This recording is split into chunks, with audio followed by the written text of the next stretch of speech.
मैं भारत को भारतीयता की मान्यता के आधार पर फिर से खड़ा करना चाहता हूं, उस काम में लगा हूं। अब इसके बाद मैं चाहता हूं कि आपके मन में कुछ प्रश्न है तो आप जरूर करें। लोहे के बर्तन के बारे में। हाँ, लोहे के बर्तन के बारे में ये कहा जाता है कि लोहा जो रॉट आयरन है, रॉट आयरन, एक तो स्टेनलेस स्टील है, ये अच्छा नहीं होता, रॉट आयरन बहुत अच्छा है। जो प्योर आयरन फॉर्म में मिलता है ना, थोड़ा काला काला, वो लोहे के बर्तन। तो उस लोहे के बर्तन में आप सब्जियां बना सकते हैं, दाल भी चाहे तो पका सकते हैं। लोहे की कढ़ाई आप बाजार में मिलती है आसानी से, वो कई गुने अच्छी है प्रेशर कुकर से। हाँ, काली हो जाती है तो उसका तरीका बताता हूँ साफ करने का। लोहे की कढ़ाई को साफ करने के पहले उसमें नींबू निचोड़ दीजिए या नींबू के छिलके से उसको अच्छे से घुमा दीजिए, और आपके घर में जो भी साफ करने के लिए है उसको रब करके कर दीजिए, बिल्कुल क्लियर हो जाए। नींबू इस्तेमाल करके सब क्लियर कर देते हैं। लोहे की कढ़ाई जिਵੇਂ मर्जी साफ कर लो, मैं खुद यूज करता जी लोहे ਦਾ। बहुत अच्छा। ਉਹਦੇ ਵਿੱਚ ਜਿਹੜੀ ਚੀਜ਼ ਬਣੂਗੀ ਸਾफ ਕਰਨ ਤੋਂ ਬਾਅਦ ਉਹਦਾ ਕਲਰ ਬਲੈਕ ਹੀ ਆਏਗਾ, क्योंकि वो आयरन उसमें आने ही वाला है। वो तो आयरन ब्लैक है तो आयरन आएगा तो वो तो थोड़ी ब्लैकिशनेस आएगी, उससे घबराइए मत। क्योंकि आयरन की गोलियां खाते हैं आप, हजारों रुपए खर्च करते हैं, उससे अच्छा आयरन की कढ़ाई है आपके पास। इतना जरूर ध्यान रखिए कि ये जो आयरन है कढ़ाई में, रॉट आयरन, ये स्टेनलेस स्टील से अच्छा है, और कई गुना ये एल्यूमिनियम से भी ज्यादा अच्छा है। स्टील अच्छा है लेकिन 50-50 स्टील से अच्छा आयरन है। स्टील को क्या करते हैं, स्टेनलेस बनाने के लिए उसमें निकेल और क्रोमियम दो केमिकल मिक्स करने पड़ते हैं, दोनों ही हैवी हैं। तो स्टेनलेस स्टील से अच्छा हमेशा आयरन होता है। आयरन से अच्छा हमेशा कांसा है, कांसे से अच्छा पीतल है, और इन सब से अच्छा मिट्टी।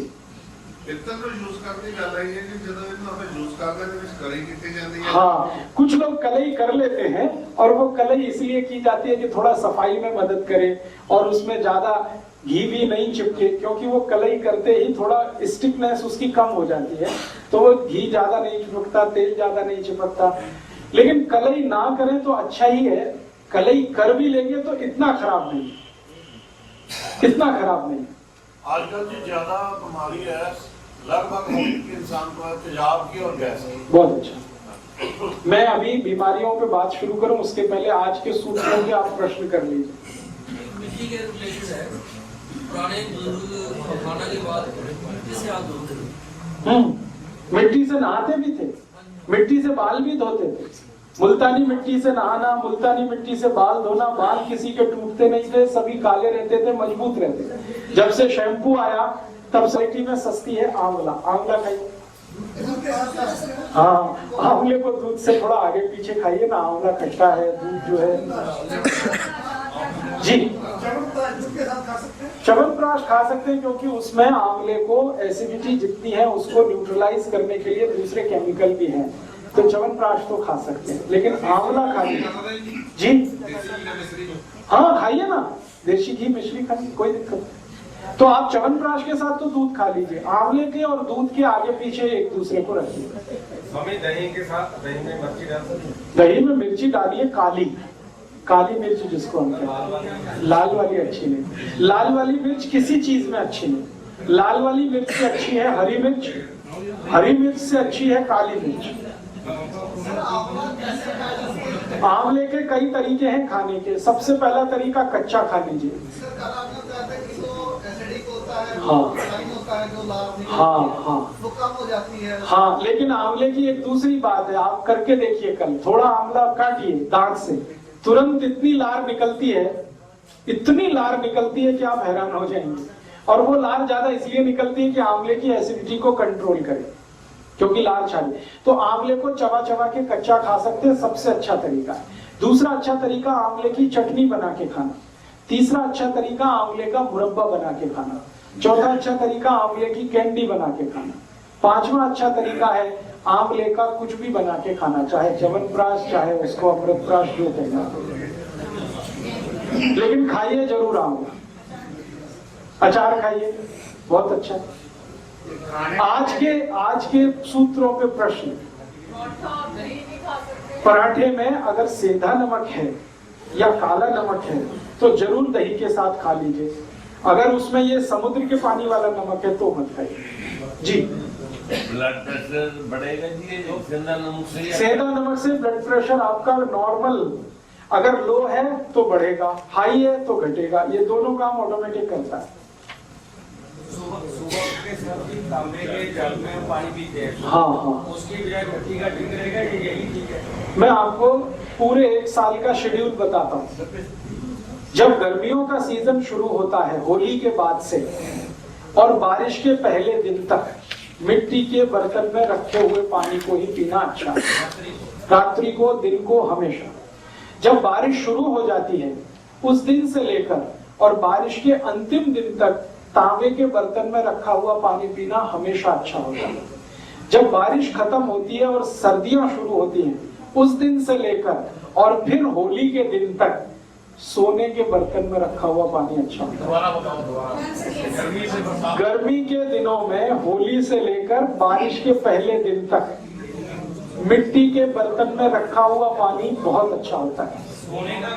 मैं बता रहा हूँ बैठिए। बारिश के पहले दिन से और होली के पहले दिन तक का जो समय है गर्मियों का, ये मिट्टी का है।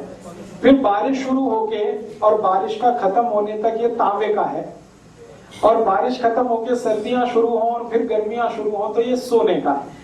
अब प्रश्न उठता है कि भाई सोने के बर्तन कहाँ से आएंगे इतनी महंगाई के जमाने में? तो आप ऐसा करिए, बर्तन कोई भी रख लीजिए, मिट्टी का ही रख लीजिए, सोने की उसमें एक अंगूठी डाल के छोड़ दीजिए, सोने की एक चेन डाल के छोड़ दीजिए, तो कुछ फायदा तो होगा ही, नुकसान तो नहीं होगा, फायदा तो थोड़ा होना ही है। सोना जो है ना, सोना बहुत गर्म है और चांदी बहुत ठंडी है। तो गर्मियां हैं तो सोने का पानी जहर है, लेकिन वही पानी अमृत है जब ठंड का समय है। तो ठंड के समय में सोने के अंगूठी का पड़ा हुआ पानी, सोने के रिंग का पड़ा हुआ पानी, कुछ भी सोने का सिक्का एक छोटा सा हो, कुछ भी हो, किसी भी बर्तन में डाल के रखिए। और इस पानी को मैं मेडिसिन के रूप में यूज करता हूँ मेंटल डिसीज में।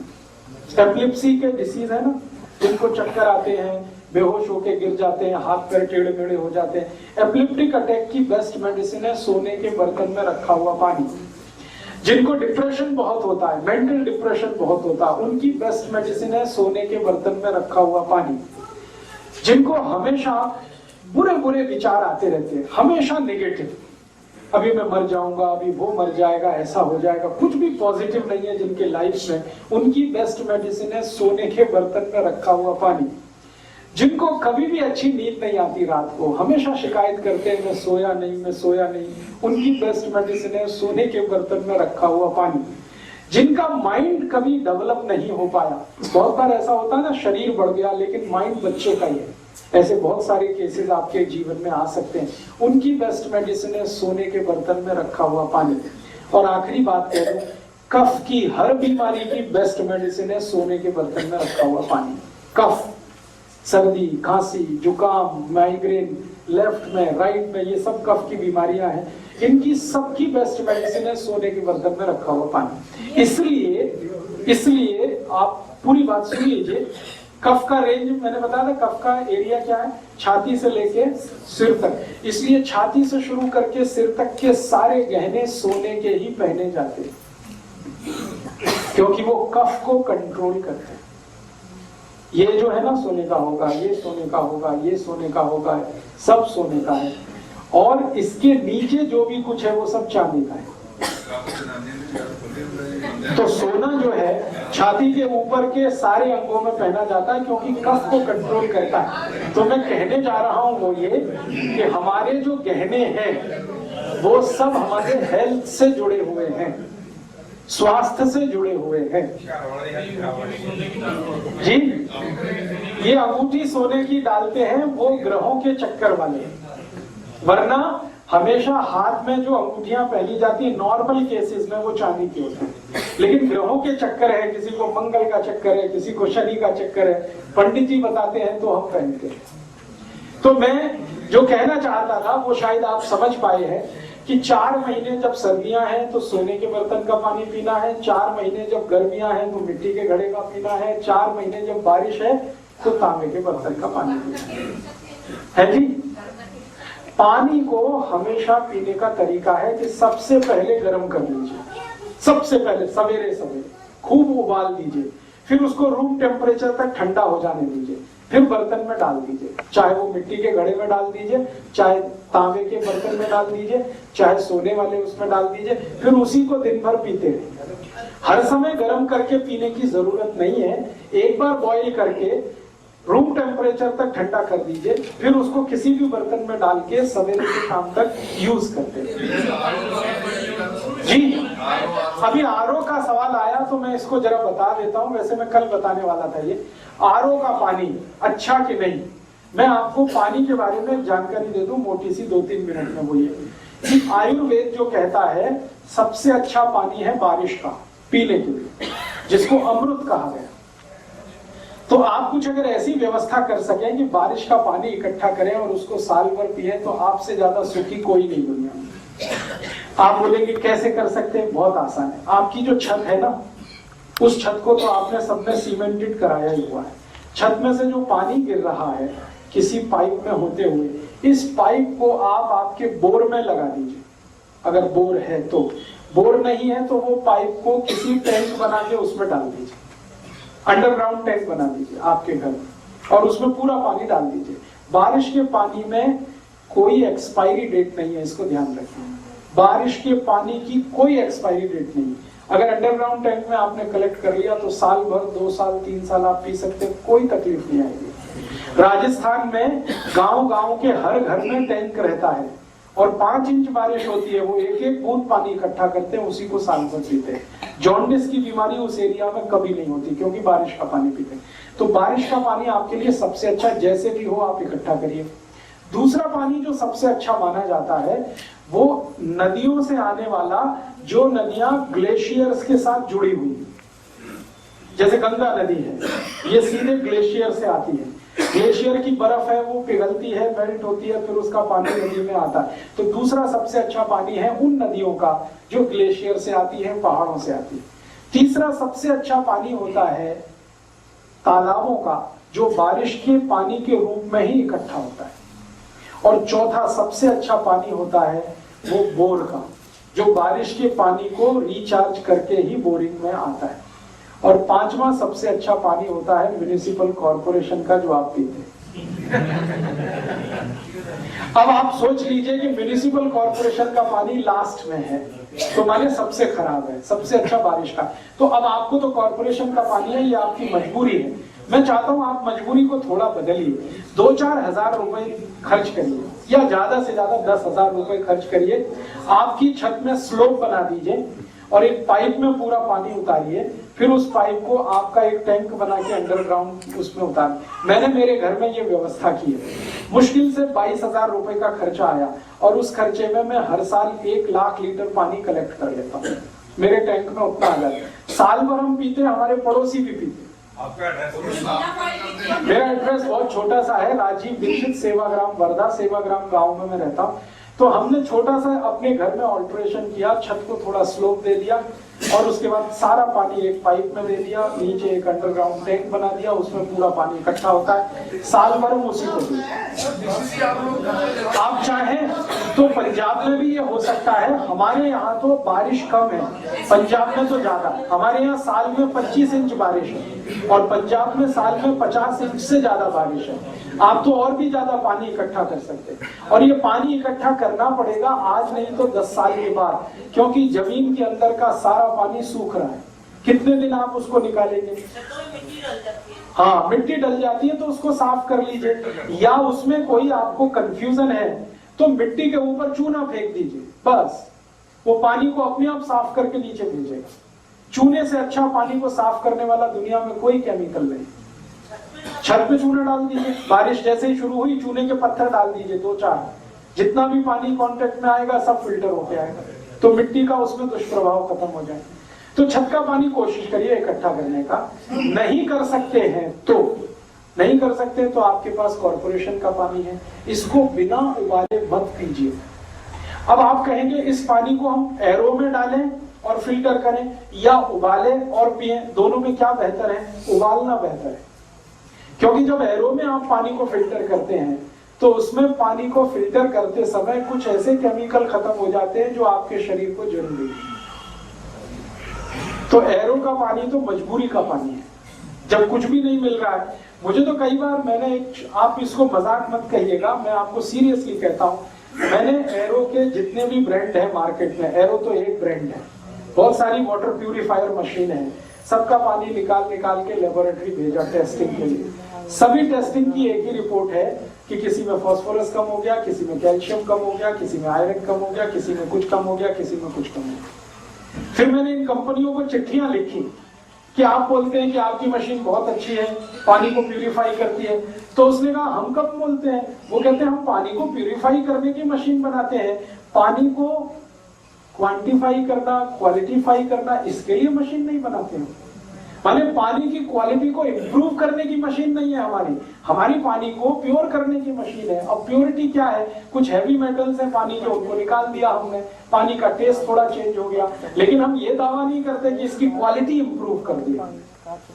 तो आपको थोड़े से भ्रमजाल में फंसा के वो अपना धंधा करते हैं। पानी की क्वालिटी मेंटेन रहती है जब पानी बॉईल करके आप पीते हैं।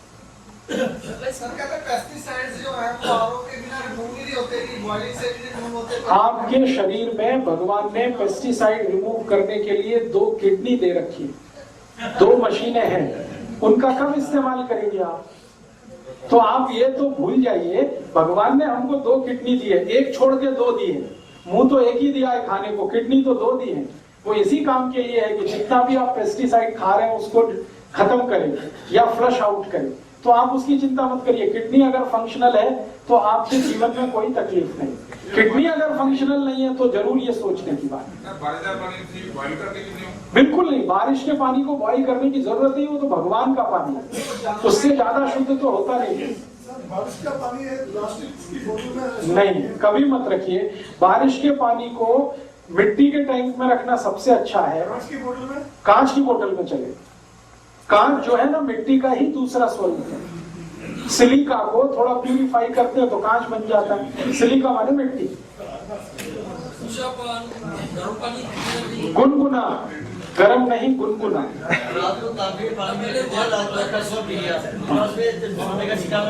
नहीं, तांबे और सोने का कॉम्बिनेशन नहीं है। आप सोने का सिक्का अलग रखिए, तांबे का अलग रखिए। सोने का सिक्का अभी डालिए इन दिनों में जब सर्दियां हैं, और तांबे का तब डालिए जब बारिश आ जाए।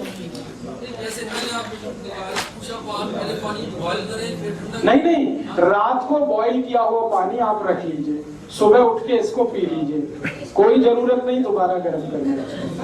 रूम टेम्परेचर का पानी पी सकते हैं। ये सिर्फ एक ही व्यक्ति के लिए है, सुबह का पानी गरम गरम पीना, जिनको दमा है, जिनको अस्थमा है, जिनको ब्रोंकियल अस्थमा, जिनको ट्यूबरकुलोसिस है, उनको हर समय पानी गरम ही पीना चाहिए। जी जी, नहीं, नुकसान कुछ नहीं है, आपको कोई नुकसान नहीं है, आप पीजिए, कोई नुकसान नहीं है। मैं तो कह रहा हूँ जरूरत क्या है? जरूरत है asthma, bronchial asthma, tuberculosis patient को हर समय गर्म पानी पीने की उनकी जरूरत है। डाल दीजिए, मिट्टी के घड़े में सोने की अंगूठी डाल दीजिए, स्टील के बर्तन में डाल दीजिए। हाँ, प्लास्टिक छोड़ दो जी। तांबे के बर्तन में सोना नहीं डाला जाता, तांबे के बर्तन में तांबा ही पर्याप्त है। सोना डालने के लिए मिट्टी का बर्तन, स्टील का बर्तन, लोहे का बर्तन, कांच का बर्तन वो यूज करें। हाँ, एक बार गर्म करके रूम टेम्परेचर पे ठंडा करके फिर तांबे के बर्तन में भरिए, गरम गरम पानी मत भरिए, ठीक है। अभी इसको थोड़ा मैं कंक्लूड करता हूँ, 1 ही मिनट में मैं कंक्लूड करता हूँ। कल फिर हम मिलेंगे। कल मैं आपको एक छोटी सी माफी चाहता हूँ, 30 को शाम को भी हमने सेशन करने का बोला था, लेकिन मुझे 30 को दोपहर का टिकट मिला है ट्रेन का, रात का ट्रेन का टिकट नहीं मिला, इसलिए मुझे 30 को दोपहर में जाना है, तो शाम का सेशन नहीं होगा। तो मैं ਪਰਸੋਂ ਦਾ ਜਿਹੜਾ ਲੈਕਚਰ ਹੈ ਉਹ ਓਪਨ ਹੈ, ਟੌਪਿਕਸ ਨੇ ਤੁਹਾਨੂੰ ਦੱਸ ਹੀ ਦਿੱਤੇ ਨੇ, ਉਹਦੇ ਤੁਸੀਂ ਜਿਹਨੂੰ ਵੀ ਇਨਵਾਈਟ ਕਰਨਾ ਚਾਹੁੰਦੇ ਹੋ ਤੁਸੀਂ ਆਪਣੇ ਵੱਲੋਂ ਉਹਨੂੰ ਇਨਵਾਈਟ ਕਰਕੇ ਇੱਥੇ ਬੁਲਾ ਸਕਦੇ ਹੋ, ਇੱਥੇ ਲਿਆ ਸਕਦੇ ਹੋ। 24 ਤੇ 25000 ਰੁਪਏ ਤਕਰੀਬਨ ਇਸ ਰੇਟ ਤੇ ਪਹੁੰਚ ਗਈ ਹੈ। ਬਟ ਪਰਮ ਪੂਜਯ ਸਵਾਮੀ ਰਾਮਦੇਵ ਜੀ ਜਿਨ੍ਹਾਂ ਨੇ ਕਿ ਆਪਾਂ ਜੁੜੇ ਹੋਏ ਹਾਂ, ਹਰਜੀਤ ਦੀਕਸ਼ਿਤ ਜੀ ਵੀ ਜੁੜੇ ਹੋਏ ਹੈ, ਉਹਨਾਂ ਨੇ ਹਲੇ ਵੀ ਸੋਨੇ ਦੀ ਪਸੰਦ ਦਾ ਰੇਟ ਉਹੀ ਰੱਖਿਆ ਹੋਇਆ ਜਦੋਂ ਕਿ ਸੋਨਾ 5000 ਰੁਪਏ ਤੋਲਾ ਸੀਗਾ। ਜੋ ਰੇਟ ਉਦੋਂ ਸੀਗਾ ਉਹ ਰੇਟ ਹਲੇ ਵੀ ਚੱਲ ਰਿਹਾ ਹੈ, ਨਹੀਂ ਕੀਤਾ ਜਾਂਦਾ, ਵਾ ਚਾਰਜ ਨਹੀਂ ਕੀਤਾ ਜਾਂਦਾ ਜਿਵੇਂ ਕਿ ਬਾਕੀ ਕੰਪਨੀਆਂ ਮੁਨਾਫੇ ਲਈ ਆਯੁਰਵੈਦ ਨੂੰ ਯੂਜ਼ ਕਰ ਰਹੀਆਂ। ਤੇ ਅਸੀਂ ਬਹੁਤ ਹੀ ਧੰਨਵਾਦੀ ਹਾਂ ਸ਼੍ਰੀ ਹਰਬੀ ਧਾਲੀਵਾਲ ਜੀ ਜਿਹੜੇ ਕਿ ਅੱਜ ਟਾਈਮ ਕੱਢ ਕੇ municipal councillor Sardar Inderjit Singh crore, Shri Harvinder Singh ji president youth organisation of India ਜਿਨ੍ਹਾਂ ਨੇ ਕਿ ਆਪਣੇ ਨਾਲ ਦੇ 1400 ਮੁੰਡਿਆਂ ਦੀ ਸਪੋਰਟ ਅਨਕੰਡੀਸ਼ਨਲ ਸਵਾਮੀ ਰਾਮਦੇਵ ਜੀ ਨੂੰ ਦਿੱਤੀ ਹੈ ਕਿ ਜਿੱਥੇ ਵੀ ਸਵਾਮੀ ਰਾਮਦੇਵ ਦੇ ਵੀ ਲੋੜ ਪਵੇਗੀ ਤਾਂ ਉਹ ਜਾਨਾ ਵੀ ਵਾਰ ਦੇਣਗੇ। ਤਾਂ ਹਰਵਿੰਦਰ ਸਿੰਘ ਜੀ ਇੱਕ ਵਾਰੀ ਖੜੇ ਹੋ ਜਾਣਗੇ ਸਾਡੇ ਨੂੰ ਆਪਣੇ ਜਿਹੜੇ ਕਿ national institute of fashion designing ਤੋਂ ਜਿਹੜੇ ਕਿ ਸਾਰੀ ਕੋਆਰਡੀਨੇਸ਼ਨ ਜਿਹੜੀ ਤੁਹਾਨੂੰ ਕਾਲਸ ਹੁੰਦੀਆਂ ਨੇ ਕੌਣ ਕਦੋਂ ਆ ਰਿਹਾ ਕਦੋਂ ਨਹੀਂ ਆ ਰਿਹਾ। ਤੇ ਨਾਲੇ ਜਿਵੇਂ ਪਹਿਲਾਂ ਵੀ ਤੁਹਾਨੂੰ ਦੱਸਿਆ ਕਿ ਸਾਡੇ ਕੋਲ ਐਕਚੁਅਲੀ ਕੱਲ ਤੇ ਪਰਸੋਂ ਉਹਨਾਂ ਚੋਂ 2 ਲੈਕਚਰ ਹੁਣ ਸਾਡੇ ਫ੍ਰੀ ਹੋ ਗਏ ਨੇ ਪੁਲਿਸ ਡਿਪਾਰਟਮੈਂਟ ਕਰਕੇ। ਤਾਂ ਉਹਨਾਂ ਚੋਂ ਤੁਹਾਡੇ ਵਿੱਚੋਂ ਕੋਈ ਵੀ ਇਹਨਾਂ ਦਾ ਕਿਤੇ ਵੀ ਲੈਕਚਰ ਕਰਵਾਉਣਾ ਚਾਹੇ 140 70 111 981407